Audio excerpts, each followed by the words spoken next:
Berikut ini saya akan saya akan mengerjakan soal UTS dari sistem penduduk keputusan. Sini saya akan menjawab nomor 1 dengan soalnya. Pak Budi adalah seorang pengusaha yang sudah memiliki beberapa cabang minimarket. Pak Budi berencana untuk membuka cabang baru dan mempertimbangkan 3 lokasi yang berpotensi, yakni lokasi A, B, dan C. Untuk menentukan lokasi yang terbaik, dia ingin menggunakan metode simple additive weighting atau SAW dengan bantuan DSS. Kriteria yang akan digunakan dalam pengambilan keputusan ini adalah kriteria 1, yaitu jumlah penduduk di sekitar lokasi.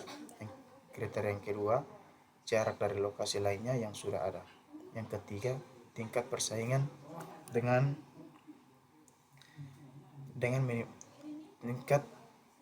minimarket lain. Keempat, kemudahan akses lokasi. Di sini saya sudah masuk langsung ke Excel-nya. Itu sudah tertera dengan lokasi, itu ada lokasi A, lokasi B, dan lokasi C. Dan kriterianya ada 4. Di sini saya sudah mendapatkan hasil minimumnya, yaitu saya dapat dari nilai rata-rata yang di kriteria 1, dan maksimumnya yaitu 3000.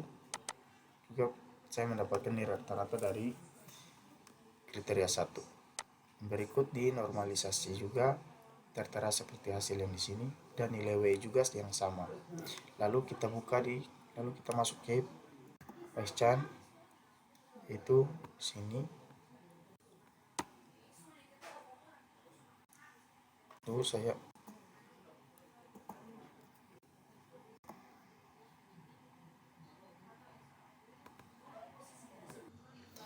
ya, dan saya akan masuk ke Paiscan.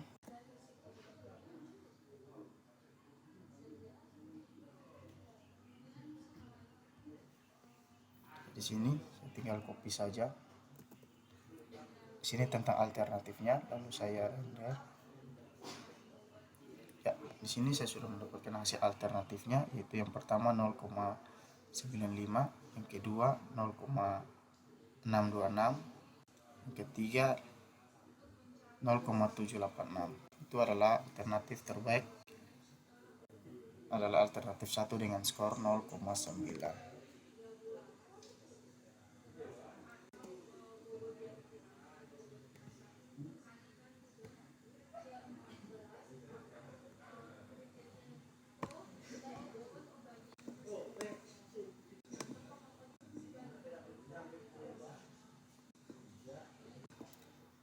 Ya, yang berikut saya akan lanjut ke nomor 2, yaitu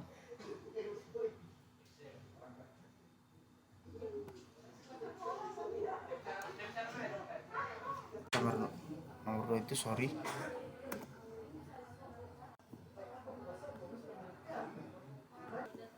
Berikut saya akan menjelaskan nomor 2.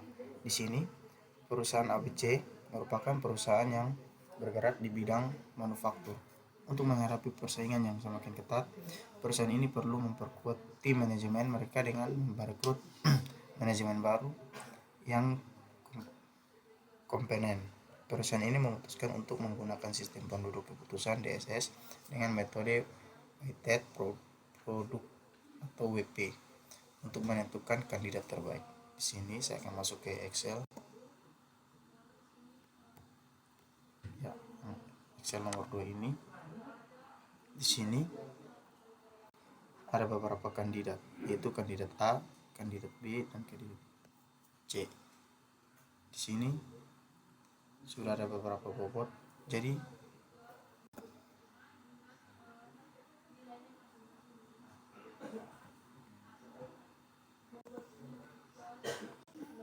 nomor 2 di sini ada beberapa kandidat, yaitu ada kandidat 1, kandidat 2, kandidat 3, kandidat 4, dan 5. Di sini ada A, B, C, dan D. Lalu ada beberapa bobot, yaitu 1, 2, 3, dan nilai hasil W yang sudah tertera di sini. Lalu yang berikut saya akan buka ke Paiscan lagi. Sini saya hapus dulu. Lalu tadi saya sudah copy.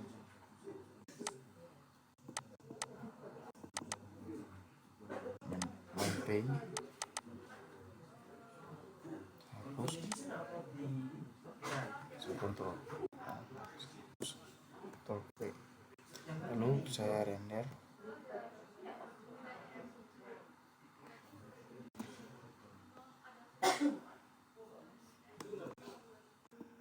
Yang berikut saya akan melakukan perhitungan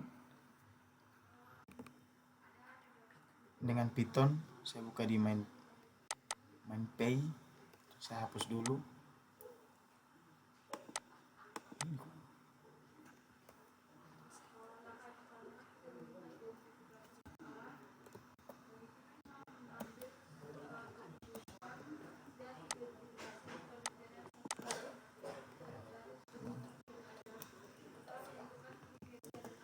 Saya sudah copy, lalu ya, di sini sudah dapat hasil perhitungan dari Whitepad Products. Itu ada 4. Yang pertama itu 6,586, yang kedua 5,3857, ketiga 7,216, yang keempat 5,045.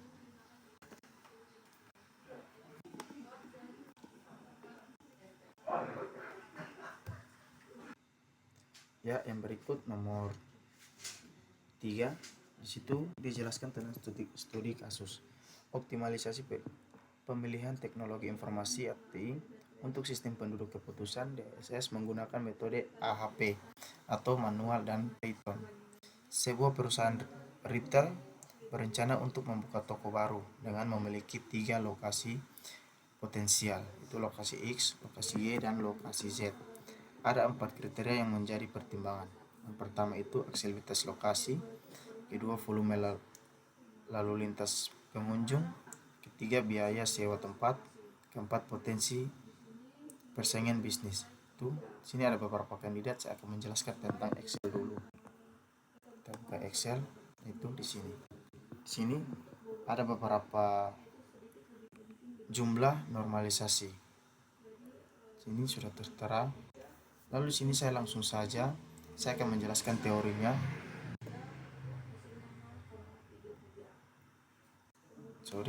Saya langsung baca dari sini saja. Teori dari buka soalnya. Teori dari bagaimana Anda akan menggunakan metode AHP dan membantu perusahaan ini dalam mengambil keputusan lokasi toko baru. Di sini dijelaskan tentang algoritma analisis hierarki proses atau AHP. Umumnya melibatkan langkah-langkah berikut. 1 itu identifikasi masalah, tentukan masalah pengambilan keputusan yang akan dipecahkan dan identifikasi kriteria serta alternatif yang terlibat. Yang kedua, pembuatan matriks pertimbangan berpasangan. Berikut penilaian relatif antara itu yang kedua adalah pembuatan matriks perbandingan berpasangan.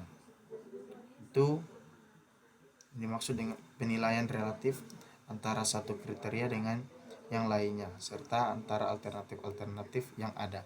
Yang ketiga, perhitungan bobot kriteria, yaitu hitungan bobot relatif dari setiap kriteria yang menggunakan metode EG-value dan EG-vektor dari matriks perbandingan berpasangan. Keempat, perhitungan skor alternatif, yaitu hitung skor untuk setiap alternatif berdasarkan penilaian terhadap kriteria dan bobot kriteria yang telah dihitung. Yang kelima, normalisasi skor, yaitu normalisasi skor alternatif jika diperlukan. Yang keenam itu perangkingan, yaitu melakukan perangkingan terhadap alternatif berdasarkan skor yang telah dihitung. Yang ketujuh, analisis sensitivitas, itu mereka melakukan analisis sensitivitas untuk memahami bagaimana perubahan dalam penilaian atau bobot dapat mempengaruhi hasil perangkingan dari hasil perangkingan. Yang B itu tentang bagaimana Anda menentukan bobot dari setiap kriteria tersebut dengan menggunakan AHP. Di sini dijelaskan tentang yang pertama itu buat matriks, itu perbandingan pasangan atau pure Weiss comparison matrix. Itu untuk setiap pasangan kriteria, tim manajemen akan memberikan nilai relatif yang mencerminkan seberapa penting satu kriteria dibandingkan dengan yang lain. Misalnya, jika demokrasi pelanggan dianggap 2 kali lebih penting daripada biaya sewa, maka perbandingannya hitungan jumlah kolom, sum of kolom untuk setiap kolom dalam matriks, jumlahnya semua nilai pada kolom tersebut. Hasil dari setiap perjumlahan akan memberikan bobot relatif dari setiap kriteria terhadap kriteria lainnya. Ya, yang berikut itu di sini kita lanjut, ada pertanyaan 1 itu matriks perbandingan berpasangan. Anda diberikan matriks perbandingan berpasangan, hipotesis untuk kriteria dari pertanyaan 2 sebagai berikut. Ya, saya akan jelaskan.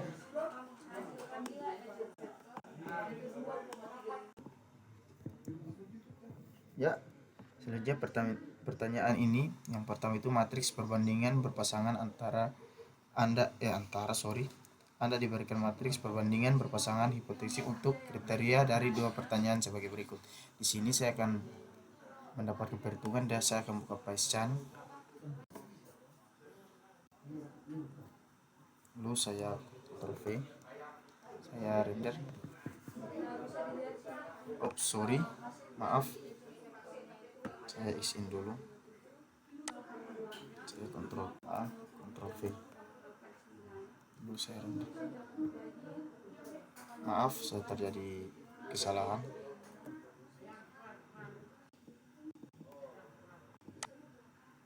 Sorry, tadi terjadi kesalahan, lupa copy saja nampinya. Lalu saya render. Ya, di sini saya dapat project finish with exit kode 0.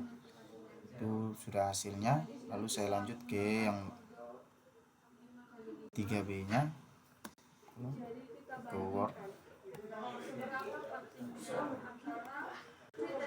Lalu di sini lakukan pengecek konsisten, itu sudah konsisten ya.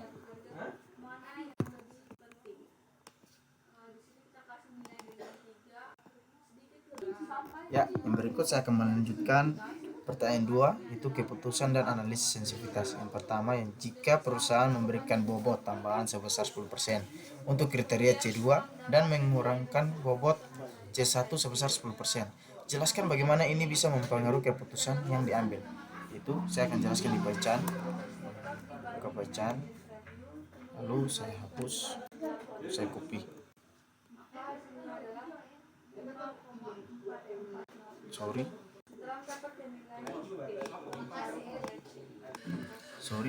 Lalu saya sudah mengkopinya dan saya akan render. Ya, project face with access kode 0 dan hasilnya berhasil. Lalu saya akan menjelaskan sini.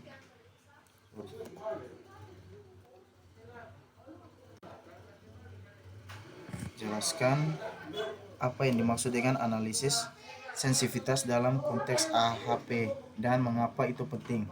Di sini saya akan membacanya.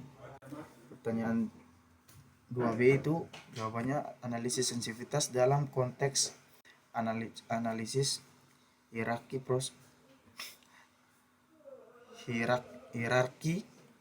proses atau AHP adalah sebuah metode yang digunakan untuk mengukur sejauh mana hasil keputusan atau peringkat yang dihasilkan oleh HP dapat dipengaruhi oleh perubahan dalam preferensi atau bobot yang diberikan oleh pengambilan keputusan. Ada beberapa alasan mengapa analisis sensitivitas penting dalam AHP. Itu evaluasi kestabilan keputusan. Analisis sensitivitas membantu mengidentifikasi sejauh mana hasil keputusan AHP bersifat stabil atau rentan terhadap perubahan bobot yang diberikan untuk membantu pengambilan keputusan, untuk menilai keadalan dan kepercayaan pada hasil yang dihasilkan. Berikut itu mengantisipasi perubahan preferensi, yaitu preferensi atau bobot yang diberikan oleh pengambilan keputusan bisa berubah seiring waktu atau dalam situasi yang berbeda. Analisis sensitivitas membantu pengambilan keputusan untuk memahami bagaimana perubahan dalam preferensi akan mempengaruhi peringkat alternatif dan kriteria. Pengambilan keputusan yang baik dengan memahami sensitivitas hasil pengambilan keputusan dapat membuat keputusan yang lebih baik dan lebih terinformasi. Mereka dapat mengevaluasi implikasi dari perubahan preferensi dan memilih alternatif yang paling sesuai dengan kebutuhan mereka. Traceabilitas dan transparansi adalah analisis sensitivitas meningkatkan transparansi dalam proses pengambilan keputusan. Ya, itu adalah jawaban dari nomor 3 pertanyaan 2 yang dimaksud dengan analisis sensitivitas dalam konteks AHP dan mengapa itu penting. Yaitu ketiga, pertanyaan nomor 3 pertanyaan ketiga, yaitu jelaskan bagaimana metode AHP dapat diintegrasikan ke dalam DSS untuk membuat proses pengambilan keputusan menjadi lebih sistematis dan terstruktur. Dijelaskan di sini tentang metode analisis hierarki, itu dapat diintegrasikan ke dalam sistem pendukung keputusan atau DSS untuk membuat proses pengambilan keputusan menjadi lebih sinematis dan terstruktur. Berikut adalah langkah-langkah umum untuk mengintegrasi AHP ke dalam DSS. Yang pertama itu adalah identifikasi masalah keputusan. Itu diisi tentang langkah pertama dalam pengambilan keputusan adalah mengidentifikasi masalah atau keputusan yang perlu diambil. Ini bisa berupa pemilihan alternatif dibandingkan kriteria, alokasi, sumber daya, atau masalah lainnya. Yang kedua itu pembentukan hierarki. Itu berisi tentang setelah masalah identifikasi hierarki keputusan dibentuk. Hierarki ini terdiri dari kriteria utama, subkriteria, dan alternatif. Pemahaman yang baik tentang hierarki ini adalah kunci dalam penggunaan AHP. Yang ketiga, pengumpulan data yang relevan untuk mengukur atau membandingkan elemen dalam hierarki yang dikumpulkan data dan dapat berupa angka atau preferensi relatif yang digunakan untuk memberikan bobot. Yang keempat itu penilaian bobot. Dalam DSS AHP digunakan untuk mengukur bobot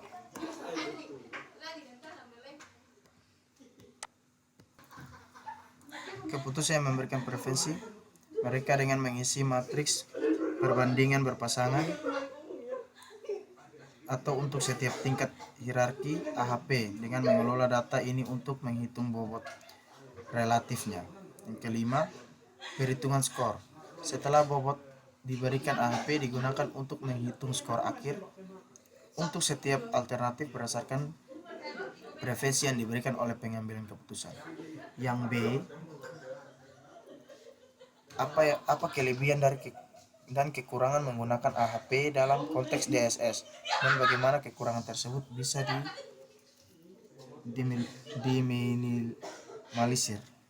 Yaitu B adalah metode analisis hierarki proses yang atau disebut dengan AHP memiliki beberapa kelebihan dan kekurangan dalam konteks sistem pendukung keputusan. Berikut adalah beberapa kelebihan dan kekurangan AHP dalam DSS serta cara mengatasi kekurangan tersebut. Yang pertama itu kelebihan AHP dan DSS. Yang pertama, struktur hierarki. AHP membantu dalam merinci hierarki kriteria dan alternatif sehingga pengambilan keputusan dapat memahami elemen-elemen yang mempengaruhi keputusan secara lebih terstruktur. Yang kedua itu bobot relatif. AHP memungkinkan pengambilan keputusan untuk memberikan bobot relatif untuk setiap kriteria dan alternatif yang membantu dalam memodelkan preferensi dan prioritas mereka. Yang ketiga, analisis sensitivitas. AHP memungkinkan analisis sensitivitas untuk memahami sejauh mana perubahan preferensi mempengaruhi hasil keputusan. Keempat, penanganan data subjektif.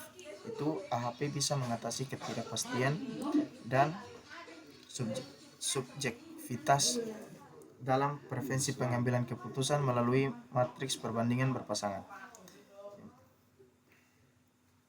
Itu adalah jawaban dari pertanyaan nomor 3 dari pertanyaan 3.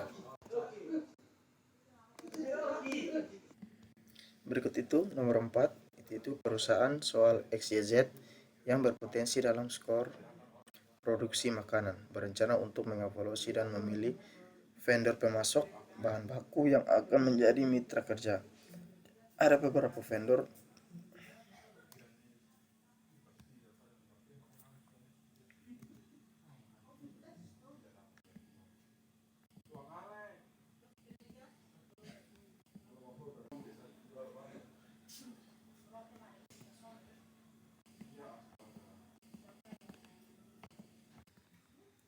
ya, saya ulangi soal nomor 4. Perusahaan XYZ yang berpotensi dalam skor sektor produksi makanan berencana untuk mengevaluasi dan memilih vendor pemasok bahan baku yang akan menjadi mitra kerja.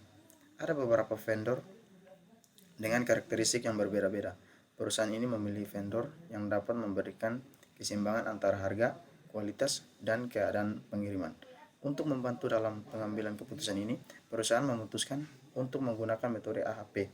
Di sini ada beberapa kriteria, yaitu kriteria C dan A dan alternatif A. Kriteria sini ada menjadi 5. Yang pertama, harga bahan baku, harga kualitas bahan baku, keandalan pengiriman, reputasi vendor, fleksibilitas pesanan, dan alternatif itu ada 3. Sini saya akan menjelaskan di Excel. Ya, di sini ada beberapa alternatif, yaitu alternatif harga, kualitas, keandalan, dan reputasi, dan fleksibilitas. Di sini kriterianya ada harga, kualitas, keandalan, reputasi, dan fleksibilitas. Sini ada harga itu ada nilai 1, kualitas 3. Di sini ada jumlah, dan jumlah ini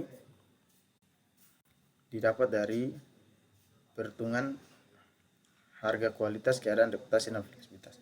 Di sini ada 2,00, 4676, 10,2, 11, dan 1. Dan berikut adalah normalisasi. Di sini normalisasi sudah dapat. Di sini kita lanjut ke bobot normalisasi dan dan sudah mendapatkan nilai dan sudah mendapatkan bobot normalisasi. Kita lanjut ke agen value dan agen vektor. Di sini ada beberapa T dengan C1 dan RI 1,12. Di situ dapat dari nilai random dan CR konsistensi, yaitu dapat dari konsisten.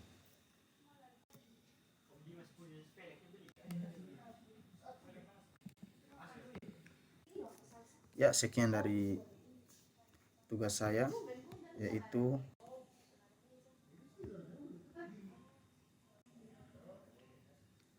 ujian tengah semester sistem penduduk keputusan.